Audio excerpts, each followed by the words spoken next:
အားလုံးမင်္ဂလာပါရှင်ဒီနေ့ကတော့အမေတော်အောင်ဆန်းစုကြည်ဘေးကင်းကြမှာစွာ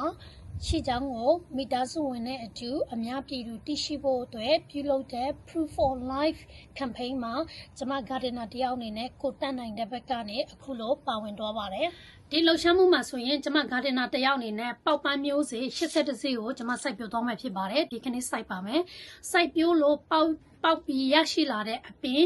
ဘယ်လောက်ဖေးရပေါ့နော်82ပင်မရအားလုံးကိုကျမရဲ့ gardener အတိုင်းဝိုင်းနဲ့ online ပေါ်က gardener ပရိသတ်တွေအကုန်လုံးကိုမြစ်တာလက်ဆောင်ပေးဝေသွားမှာဖြစ်ပါတယ်ရှင်ကဲအခုပဲကျမစိုက်လိုက်မယ်နော်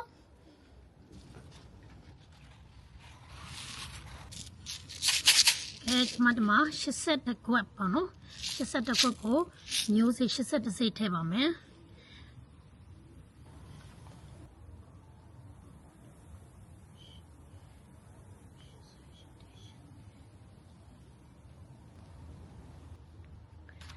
ကဲကျွန်မဒီမှာ82စေးထဲလို့ပြီးတော့ပါပြီအကွက်3ခွက်တော့ကြံထားပါတယ်ဘာလို့81တက်ကျော်နေလို့လေနော်